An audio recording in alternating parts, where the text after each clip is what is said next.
Good morning, students. Today's topic is ecological pyramid. Also, in this lecture, we are going to discuss about various functions of an ecosystem. Okay.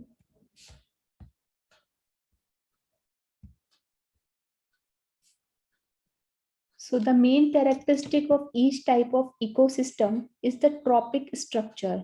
That is, the interaction of food chain and the size metabolism relationship between the linearly arranged various biotic components of an ecosystem. Last lecture में हमने जब structure of ecosystem पढ़ा था तो वहां हमने पढ़ा था कि दो प्रकार के कंपोनेंट्स होते हैं इकोसिस्टम में। एक होते हैं बायोटिक कंपोनेंट्स और दूसरे होते हैं इसके अबायोटिक कंपोनेंट्स। अबायोटिक कंपोनेंट्स में जो उसका कंडीशंस हैं, लाइक जो एनवायरनमेंट में एटमॉस्फेयर है, लैंड वाटर सॉइल का जो कंपोजिशन है उस ज्योग्राफिकल लोकेशन में, वो सब आता है, और वहाँ की एयर कैसी, ये सब आता है।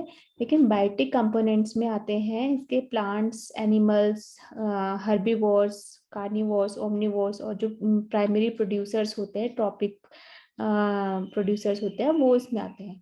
Okay, so we can show the trophic structure and functions at successive trophic levels as under। जैसे यहाँ पर क्या है कि सबसे पहले प्रोड्यूसर्स हैं those who take their food and energy from sunlight directly, जो डायरेक्टली सन से अपना फूड बनाते हैं। इसमें के मेनली सारे के सारे प्लांट्स और ट्रीज आते हैं। ओके, फिर हर्बीवोर्स वो एनिमल्स होते हैं जो इन प्लांट्स को या प्रोड्यूसर्स को इनटेक कर रहे हैं, कंज्यूम कर रहे हैं as their source of food and energy. And thirdly, the carnivores, these are the secondary consumers because they consume the primary consumers or the herbivores. उसके बाद omnivores आते हैं जो दोनों ही प्रकार के herbivores और carnivores animals को consume करते हैं। It may be known by means of ecological pyramid. In this pyramid, the first of producers level constitute the base of the pyramid. तो सबसे पहले जो पूरा इकोलॉजिकल पिरामिड है उसमें सबसे पहले प्रोड्यूसर लेवल आ रहा है, उसके बाद सारे सक्सेसिव लेवल्स आएंगे, like herbivores, carnivores and omnivores. तो इकोलॉजिकल पिरामिड जो है उसको हम तीन तरह से कैटेगराइज कर सकते हैं। First is the pyramid of number, जिसमें हम क्या करेंगे, इकोलॉजिकल पिरामिड में हम हर इंडिविजुअल ऑर्गेनिज्म के नंबर के अकॉर्डिंग उसके लेवल को डिसाइड करें। It shows the number of individual organisms at each level. Okay, कि प्रोड्यूसर्स कितने हैं उसमें, हर्बीवोर्स कितने हैं उस पर्टिकुलर इकोसिस्टम में, ये पिरामिड में, और कार्निवोर्स में जो है वो कितने हैं नंबर्स में। Then the pyramid of energy, तो यहाँ पर हम क्या करते हैं कि एनर्जी फ्लो के टर्म्स में या प्रोडक्टिविटी के टर्म्स में, रेट ऑफ एनर्जी फ्लो के टर्म्स में हम ट्रॉपिक लेवल्स जो हैं, सक्सेसिव ट्रॉपिक लेवल्स जो हैं पिरामिड के, उसको डिसाइड करते हैं। देन थर्ड है pyramid of energy. It shows the rate of energy flow and और productivity at successive trophic level. यहाँ पर भी क्या कर रहे हैं हम, जो सेकंड वाला है पिरामिड ऑफ एनर्जी वाला, यहाँ पर यही कर रहे हैं। ठीक है,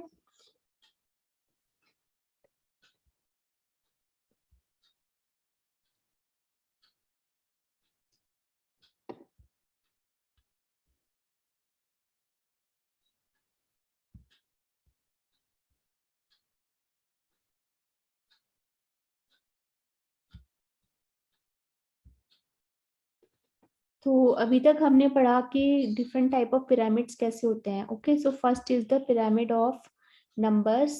ओके, जिसमें हम क्या कर रहे हैं कि हर्बीवोर्स, कार्निवोर्स, उनके कितने नंबर्स है उसके अकॉर्डिंग देख रहे हैं। In grassland the producers which are mainly grasses are always maximum in number. The number shows a decrease towards apex. The reason is obvious, number then the grasses की जो सबसे ज्यादा जो इस इकोलॉजिकल पिरामिड में, अगर हम first level primary जो प्रोड्यूसर्स हैं जो, उनका अगर हम नंबर देते हैं उसमें सबसे ज्यादा ग्रास का आता है। Okay, the secondary consumer snakes and lizards are less in number then the rabbits and mice.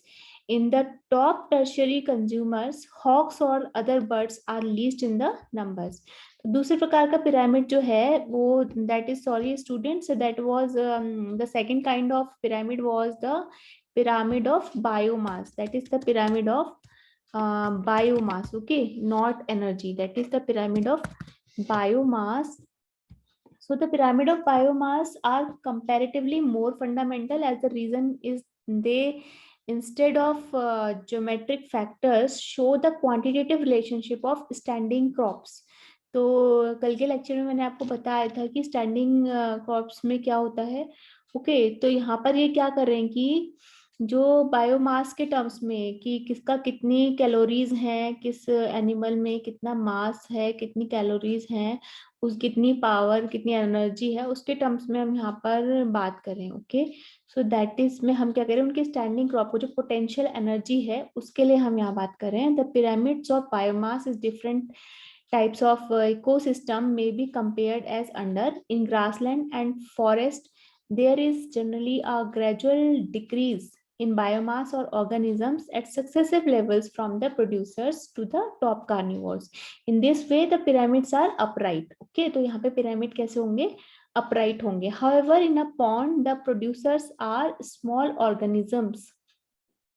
Their biomass is least, and this value gradually shows an increase towards the apex of the pyramid, and the pyramids are made inverted in shape. तो basically यहाँ पर ये बताया जा रहा है कि जो ये ग्रासलैंड और फॉरेस्ट का जो पिरामिड होता है वो सक्सेसिवली वो अपराइट होता है, मतलब नीचे से ऊपर की ओर जाता है इसमें इकोसिस्टम के पिरामिड में जो एनर्जी का फ्लो है।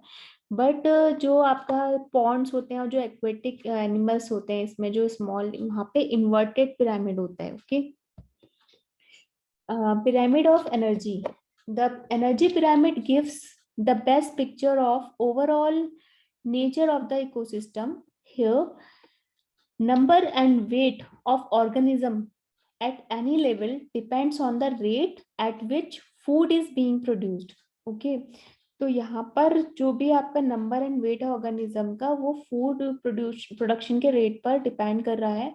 If we compare the pyramid of energy with the pyramid of numbers and biomass which are pictures of the standing situation, the pyramid of energy is a picture of the rate of passage of food mass through the food chain. तो basically यहाँ पर energy flow बताया जा रहा है कि एक प्राणी में से दूसरे प्राणी में एनर्जी का फ्लो कैसे हो रहा है. प्रोड्यूसर से हर्बीवोर्स में किस तरह से एनर्जी ट्रांसफर हो रही है, फिर हर्बीवोर्स से जो सेकेंडरी कंज्यूमर्स यानी कि कार्निवोर्स है उनमें कैसे हो रही है, और उसके बाद ओमनीवोर्स में.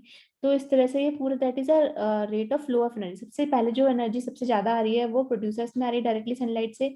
उसके बाद उससे कम एनर्जी ट्रांसफर होगी किसमें, आपके जो हर्बीवोर्स हैं उनमें. और उसके बाद जो सेकेंडरी कंज्यूमर्स जो कि मांसाहारी जानवर और जीव हैं उनमें होगी, कार्निवोर्स में. और फाइनली जो ओमनीवोर्स हैं उनमें भी उनमें उनमें डिपेंड करेगा कि किस टाइम पर वो हर्बीवोर्स हो रहे हैं, किस टाइम पर वो कार्निवोर्स हो रहे हैं. Okay, functions of ecosystem.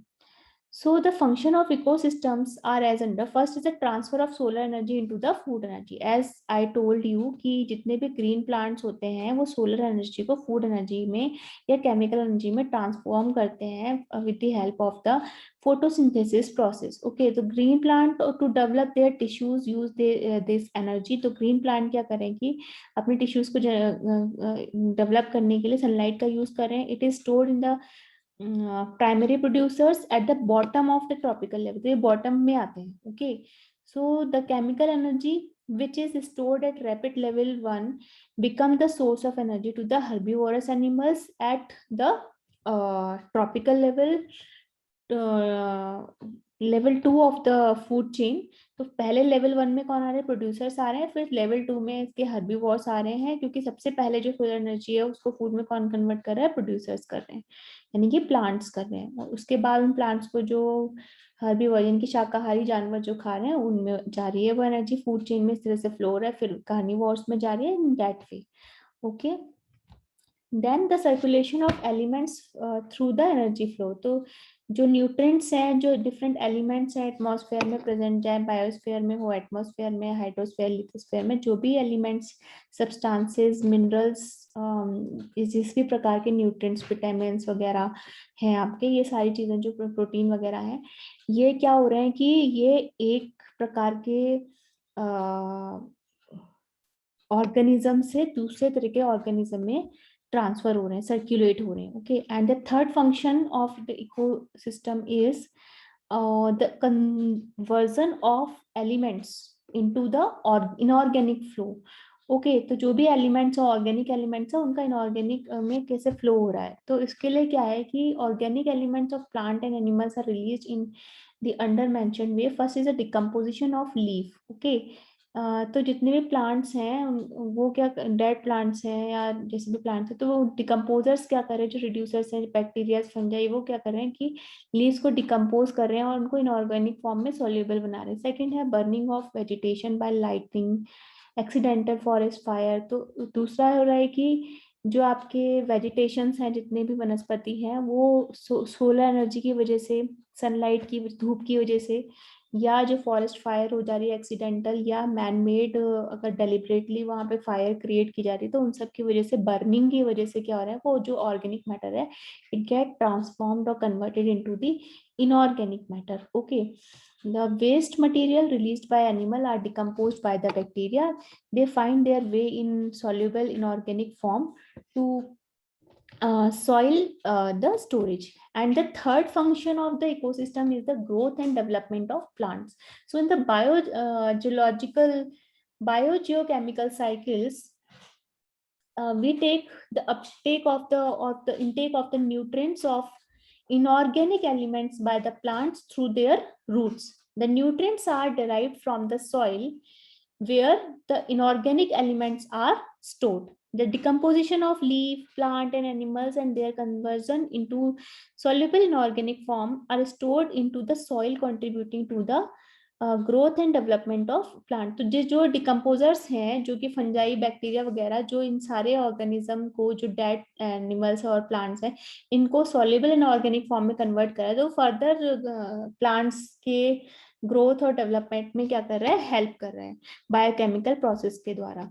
Then the next function is the productivity of ecosystem. तो बेसिकली यहाँ पे 3 प्रकार की प्रोडक्टिविटी की बात की गई है। First is the primary productivity, second is the secondary, and third is net productivity and stability of the ecosystem.